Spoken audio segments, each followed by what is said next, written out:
je dis, nous voulons prendre l'opportunité pour nous faire une sorte de mise à jour sous ça conseil là l'a fait.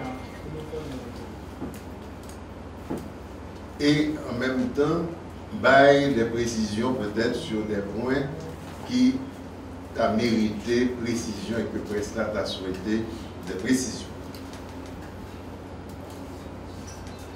Premier élément que nous voulons mettre en lumière par rapport à l'activité conseil la CLOC, c'est la question des élections indirectes. Nous connaissons que l'élection indirecte, le conseil là a gagné un mandat, pour lui faire élection indirecte. Élection indirecte, nous connaissons que c'est des élections qui concernaient les collectivités territoriales et c'est des élections qu'après faites au second degré, c'est-à-dire que ce sont des élus au niveau des collectivités locales qui prennent gagner pour choisir parmi eux des délégués qui prennent constituer des instances, des assemblées ou conseils pour aider à la gestion des collectivités locales, pour aider à la décentralisation, pour apporter leur contribution en matière du développement local. Donc, c'est une élection extrêmement importante qui prévoit la Constitution depuis, bien entendu, la Constitution pas de quoi amender depuis 1987. Et l'élection, ça n'a pas jamais vraiment arrivé fait. Je dis vraiment parce qu'il y a eu une tentative, je crois, en 1996 ou 1997 qui tournait court, qui n'a pas réussi. Donc, c'est la première fois que, finalement,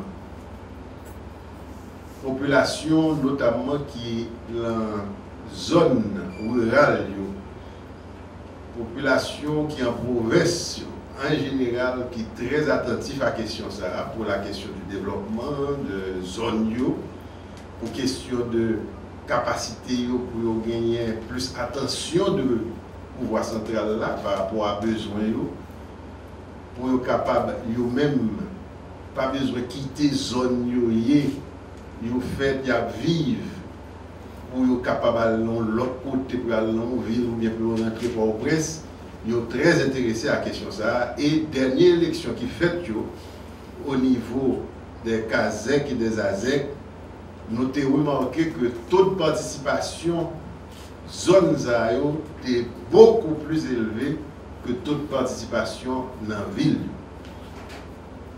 Donc, les élections indirectes, il y a 4 étapes que nous allons franchir. Une première étape, c'est à partir des assemblées de section communale que nous allons gagner une élection interne au niveau de chaque assemblée de section communale, c'est-à-dire qui inclut les ASEC et aussi les délégués de ville, de communes, de zones ZAA, et que l'assemblée section communale, toute assemblée section communale à travers le pays, il peut choisir un monde qui peut constituer une autre marche, une autre étape, la pyramide là, étape ça c'est l'assemblée municipale.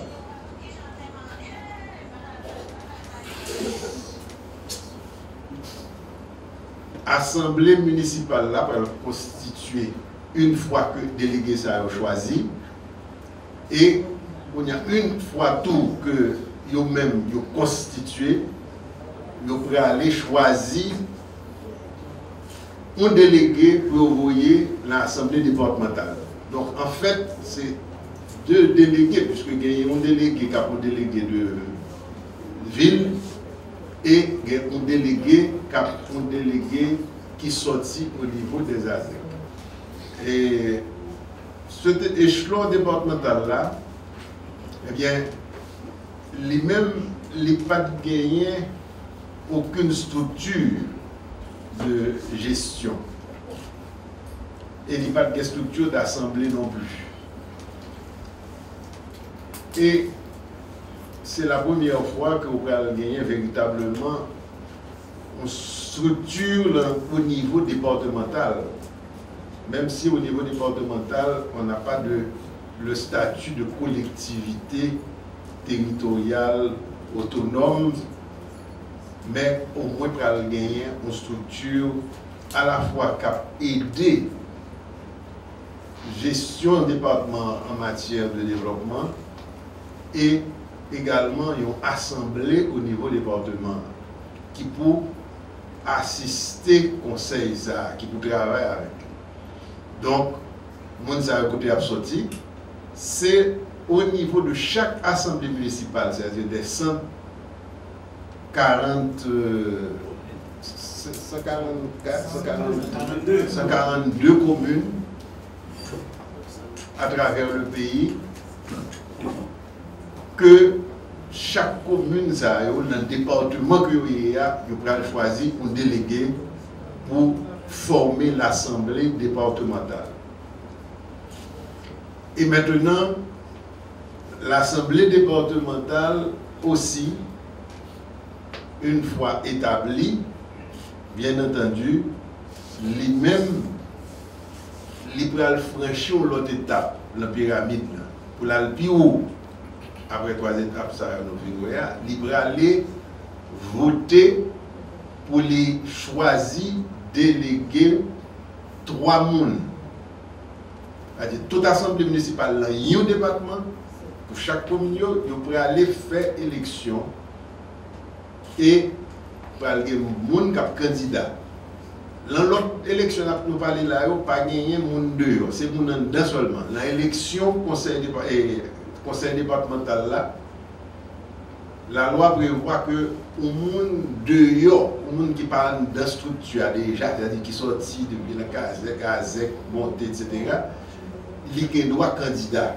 Donc, et pour le conseil départemental, c'est 3 personnes qui seront élues. Quel que soit le nombre de candidats que tu as gagné, c'est 3 personnes que finalement l'ensemble des assemblées municipales du département a choisi 3 personnes qui font plus voix. Donc, ça, c'est le 4e échelon maintenant, mais mon dernier échelon qui c'est, ça y aurait les conseils interdépartemental. Conseil interdépartemental là, comment le former? C'est un conseil qui pourrait le former à partir toujours des assemblées départementales.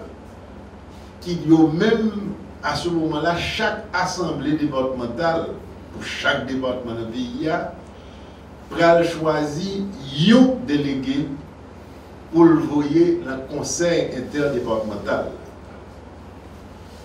Donc, nous gagnons 10 départements. Le conseil interdépartemental là a gagné 10 membres là-dedans. Il y a des gens qui sont sortis que l'Assemblée départementale a choisi pour aller dans le conseil interdépartemental pour représenter tout le département.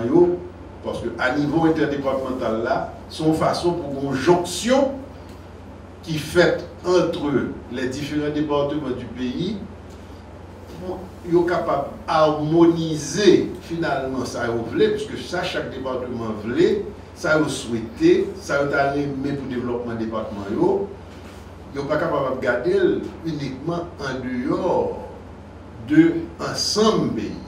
Alors, l'ensemble, la structure que l'on a concertée, la permettent tout que un dialogue plus organisé, mieux structuré avec le pouvoir central l'exécutif. C'est ça qui fait qu'il est prévu dans la Constitution qu'il y a gagné une modalité de dialogue direct avec, au niveau de l'exécutif, notamment certaines fois avec une participation au niveau du Conseil des ministres quand il y a traité de certaines questions de développement régional au niveau du pays.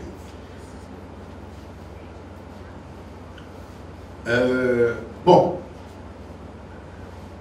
maintenant, qui le bagage ça a dérapé? Qui le processus là a dérapé?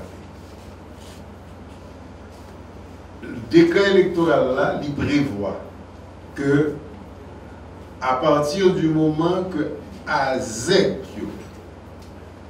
yo fin prêter serment et que yo entré en fonction, 15 jours après, première élection doit faire. C'est-à-dire, première élection pour être faite là, c'est assemblée, élection pour former assemblée municipale. Donc, la prévision que nous faisons en dialoguant, en discutant avec les structures concernées au niveau de l'exécutif, puisque pour prestation de serment AZEC fait, c'est la responsabilité du ministère de la Justice de gérer question ça. Et entrer en fonction, les officiers prêter serment, li concerner le ministère de l'Intérieur. Au niveau du Conseil électoral, nous avons été en dialogue avec ces deux ministères à travers la direction exécutive qui a planifié pratiquement séquence ça avec eux. Et normalement, nous-mêmes, nous avons annoncé ensemble avec le conseil là, tout le long de la conférence de presse, les détails de cette question. Mais ça, nous sommes capables nous-mêmes prévoir, c'est que c'est des débats qui vont le faire dans les prochains jours. Et certainement, d'ici probablement 8 à 10 jours, une dizaine de jours, selon le calendrier, on va gagner pour prestation de serment, que vous pouvez aller certainement informer le public, là, informer la presse. Là, ça, nous-mêmes, nous sommes capables définitivement gagner un calendrier électoral pour élection indirecte. En ce sens, nous pouvons dire que d'ici probablement une dizaine de jours, plus ou moins, un peu avant, peut-être un peu plus tard, mais d'ici une dizaine de jours, faut nous en mesure de publier calendrier élection indirecte qui le prochain a fait, qui est pour commencer à partir de l'Assemblée municipale là, jusqu'à ce que les finisse le Conseil interdépartemental là. Parce que séquence, il y a déjà prévu dans le décret. Donc pratiquement, il y a un peu presque 22 jours entre chaque étape. Donc, nous allons faire calendrier et laisser en apprendre le public très prochainement et la presse a disposé de lui pour information.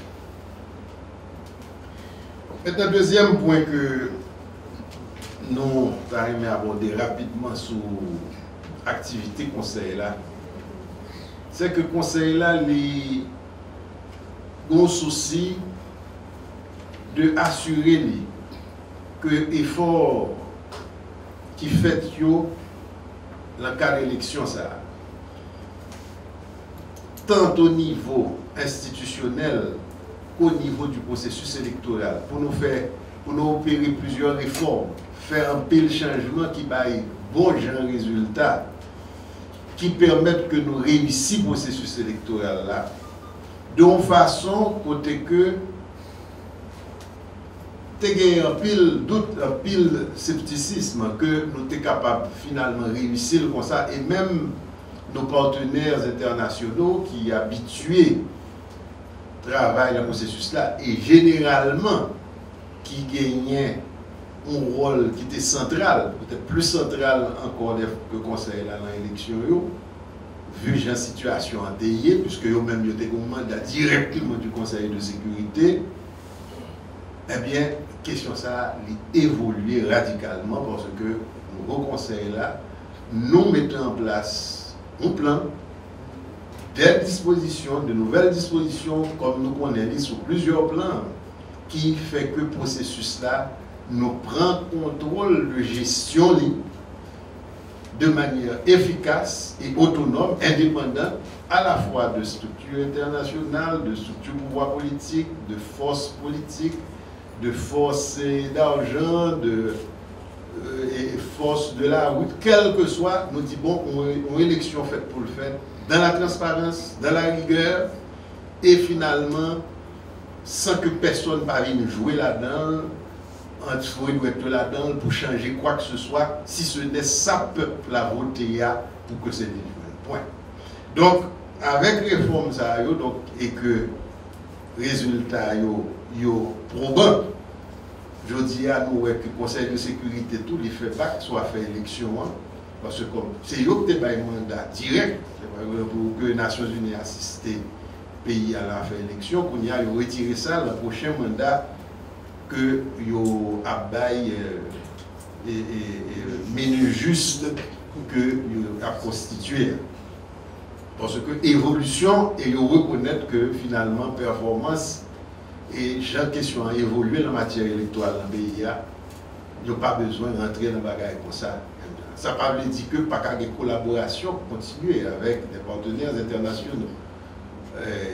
Nous certainement pas que l'on stade de côté que je dis à nous capables de dire nous avons fait toute bagaille net sans que nous pas gagné encore pour certaines collaborations jusqu'à ce que nous finissions construire ça nous gagne pour nous mettre en place pour nous capables de une totale maîtrise de processus noir et au niveau institutionnel et au niveau opérationnel et même le ça va pas empêcher au monde toujours gagner de l'assistance technique pour qu'à solliciter ici ou là au niveau bilatéral ou multilatéral. Maintenant, éléments ça qui permettent que nous construisons ça, nous mettons sous pied pour nous faire élection, une élection de qualité avec rigueur, avec transparence. Nous parlons que bagaille ça a perdu qui permettent que nous prenions charge au plan national de l'élection et que ce n'est pas étranger encore qui dit bon mais date d'élection mais combien qui gagne pour faire l'élection qui budget donc nous prenons en charge non seulement au plan de la gestion mais au plan opérationnel et nous faisons bagaille correctement donc nous pas avec question ça à l'irriter parce que nous-mêmes nous sommes conseil sortant, puisque le mandat nous, pratiquement, était pour faire élection à faire là-haut. Donc, quel que soit l'autre conseil qui vient, nous souhaitons que tout élément ça est fondamental, qui est fondamental pour nous conserver à qui ça nous joigne comme résultat dans ça nous fait, que y aurait été en mémoire. Et c'est ça, nous avons un exercice de capitalisation sur les acquis. Donc, ça fait quelque temps, nous travaillons sur ça. Nous faisons pile de rencontres entre nous, au niveau staff, conseil, partenaires qui travaillent avec nous, pour nous capables de sortir un document de mémoire qui met toute bagaille ça en lumière de façon très précise. Et en même temps, qui permettent nous d'évaluer faiblesse. Parce que tout côté il y a force, il y a faiblesse. Pour évaluer faiblesse qui mérite de corriger. Et pour nous aller plus loin, parce que dans pile bagaille qui était pour faire, pour que nous ayons une véritable institution électorale qui gagne structure que le besoin, force que le besoin, pour les capables vraiment capable prendre sous dol de manière totalement autonome réalisation élection. Nous besoin tout et plusieurs autres étapes pour nous franchir, pour nous capables d'arriver dans une modernisation de jeunes à faire élection. C'est-à-dire, donc, le processus électoral là, nous avons besoin que nous moderniser et que nous introduisons une dimension technologique et technique là-dedans qui est plus avancée qu'un peu le pays commence à gagner, tant que les gens pour identifier l'électeur au niveau de biométrique, c'est-à-dire au niveau de l'empreinte seulement, et que les gens sont capables calculer les résultats au niveau électronique, etc. nous devons franchir des étapes. Et étapes ça, il a pris un temps pour mettre en place. Donc ça, tout faut que la perspective nous. Et si à partir de réflexion, nous sommes capables de tout quitter des éléments de réflexion pour quel que soit le conseil qui vient, que le pas joindre que bon, pas rien, si pas de conseil, donc pendant tout pas écrasé, puis pas rien, puis qu'on y a, donc fait bac. Parce que ça arrive nous déjà plusieurs fois. Nous avancer et puis nous tourner derrière. Donc nous ne pouvons pas pour nous tourner derrière. Nous sortis en bas de tutelle électorale internationale. Nous pas doués retourner là-dedans parce que nous pouvons le faire, parce que nous retourner dans le fait gagotte, dans le fait débat qui n'est pas correct, ou bien l'engin que l'élection algérienne n'est pas capable d'avoir un résultat de qualité. Bon. Et l'autre question qui était là, c'est des questions de précision, on a dit. Bon, certainement, nous sommes capables de nous poser des questions sur eux, mais rapidement, je vais parler de eux, puisque nous connaissons des questions qui intéressaient tout le monde. Un problème qui est toujours parlé, c'est la question de la durée du mandat des sénateurs. Et question ça, il y a un pile d'inquiétude des fois sur lui, puisque qui la prochaine élection, qui est capable là-dedans, comme sénateur, etc. Et Sénat eux-mêmes, tous sénateurs eux-mêmes, ils ont gagné préoccupation en tout, bien entendu. Bon. Alors, question ça, il se trouve que, jeudi, nous-mêmes comme conseil électoral, et puis surtout provisoire, et prérogative, nous, c'est faire élection en fonction de simplement les dates prévues, les séquences prévues par la Constitution. À partir du moment que Bagala rentre en confusion, et qu'il y a des décalages, il y a des chevauchements, il y a des bagages qui viennent arriver qui fait que on y a date pas capable de matcher avec les exigences constitutionnelles parce que l'on regarde où il y a des décalages, parce que l'élection vient faire trop tard, deux élections joignent ensemble, pour le cas tiers Sénat, deux élections joignent ensemble, etc. Deux élections tiers Sénat joignent ensemble. Le conseil là, pas qu'à décider ça lui-même comme une prérogative légale, constitutionnelle, puisque il n'a pas gagné un mandat politique pour dire bon, ok, puisque le conseil m'a changé, le fait le conseil. Donc, nous souhaitons nous-mêmes que la question ça allait régler, parce que même si ce n'est pas le conseil ça, qui a pour faire une prochaine élection sénatoriale, ça doit arriver très rapidement. Il faut que vous connaissez qui l'a pour le faire, pour faire des préparatifs. Donc, ça, nous avons que, et nous demandons l'exécutif là, ça déjà, que pour que gagner une concertation qui fait entre l'exécutif, le conseil électoral et le Sénat de la République, pour qu'ils soient capables de définir la question ça, pour le clarifier, parce que la Constitution est toujours en vigueur. La Constitution prévoit que l'élection pour sénateur doit être faite par tiers. Il faut que nous jouions une façon pour maintenir l'élection tiers Sénat et comment ça a fait. Jean que la Constitution a mandé. Donc, alors là, nous adressons l'exécutif là déjà sur question 1, puisque nous faisons des dialogues avec l'exécutif là, nous initions des dialogues avec lui. C'est un point que nous mettons sous table là pour qu'il avance sur lui en conservation. Bon, l'autre point que nous aurions parlé de lui, c'est la question des postes vacants. Par exemple, il y a 2 postes députés vacants, donc à partir de la dernière élection que c'est député qu'à le sénateur, il y a des gens qui ont parlé de postes vacants au niveau du Sénat, etc. Bon. Nous-mêmes, pour nous, c'est une question très simple.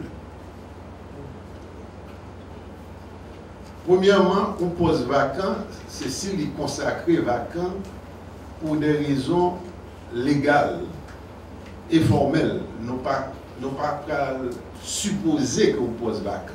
C'est-à-dire que le poste là, il est vacant, il faut qu'il est légalement et formellement vacant. Ça, c'est une première question. Donc, pour nous, c'est comme ça que nous considérons que le poste vacant. Deuxièmement, pour nous aller faire d'autres élections, qui pas élections qui dans le mandat nous, il faut nous gagner l'autre mandat de l'exécutif pour dire bon, telle élection, il cap fait. Parce que le mandat nous gagnons, est clair. Il permet que nous fassions des élections pour des postes vacants, mais des postes qui sont vacants jusqu'au mois de janvier 2017. Donc, tout poste qui est vacant après janvier 2017, nous n'avons pas de mandat pour nous faire élection. Ça, c'est un deuxième élément important. Une dernière question, ça, c'est une question probablement que le directeur exécutif là, a besoin de plus de détails. C'est la question financière. Certainement, tout le monde dit, et évidemment, cette année, cette fois-ci, pour l'élection, ressources, ces pays qui étaient engagés très largement pour nous faire élection. Et c'est de voir pays pour les jouer nos ressources pour le faire élection, puisque nous n'avons pas qu'à faire demander l'argent de eux pour nous faire élection. Et nous, même depuis que nous avons fait depuis au début, nous avons une proposition formelle l'exécutif là, l'exécutif provisoire déjà, que pour nous souhaiter que nous mettions sous pied un fonds électoral spécial. Et finalement, nous avons avancé avec la question ça pour nous faire une proposition au Parlement. Bon, nous faisons une expérience qui est tout encore positive et concluante, puisque Jean que Bagay ça a géré la question des ressources financières, lui montre nous une certaine efficacité nous arrive à développer, puisque l'élection ça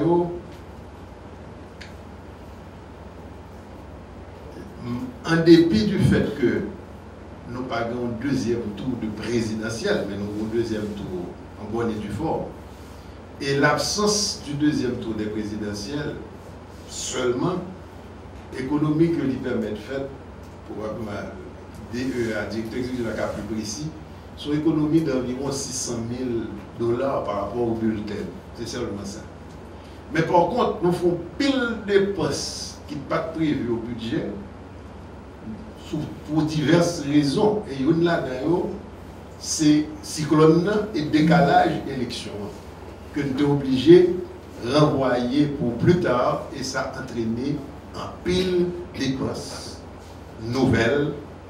Il a entraîné des dépenses nouvelles au plan non seulement de ça passé pour essayer de résoudre, mais il a entraîné des dépenses au plan administratif. En pile de monde qui était engagé obligé de refaire. Il a entraîné des dépenses au plan de la communication, en pile sensibilisation obligée faite pour que nous joignions une participation, population et notamment suite à l'élection. Donc, un pile effort que nous arrivons à faire sans que nous pas adresser à l'exécutif pour nous dire que le budget n'est pas suffisant. Jusqu'aux élections indirectes, là, tout qui n'est pas programmé le budget opération électorale, il pas là-dedans. Mais nous pas demander non plus là encore exécutif là comme supplémentaire pour nous faire élection indirecte. C'est le même budget à la politique.